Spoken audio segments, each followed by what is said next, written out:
মানুষের কি ব্রেইন দেখেন, মানুষ জমিন ছেড়ে আকাশে চলে যায়। পাখি দেখে মানুষের শখ হলো পাখি যেহেতু উঠতে পারে আমরাও পারবো।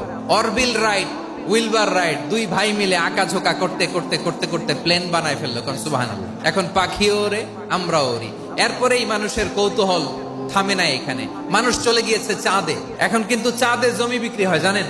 পৃথিবী নিয়ে মারামারি শেষ, রাশিয়া আমেরিকা এখন ধরছে চাঁদ আর মঙ্গল গ্রহ। এখন চাঁদে জমি বিক্রি হয়, মঙ্গলে জমি বিক্রি হয়। এই চাঁদ, মঙ্গল, বৃহস্পতি, শনি সব আল্লাহ তাআলা আমাদের জন্য বানিয়েছেন। সুবহানাল্লাহ পড়েন।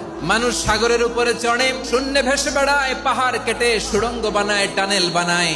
মানুষ ব্রডব্যান্ডের লাইন নিয়ে যায় সাগরের ভেতর দিয়ে, এক দেশ থেকে আরেক দেশে, এক মহাদেশ থেকে আরেক মহাদেশে। সুবহানাল্লাহ পড়েন। তার মানে গোটা বিশ্বের সবকিছুর উপরে control, superiority over all creatures, সবকিছুর উপর কন্ট্রোল, মনিটরিং, নিয়ন্ত্রণ, এটা প্রতিষ্ঠা করে দিয়েছে কে?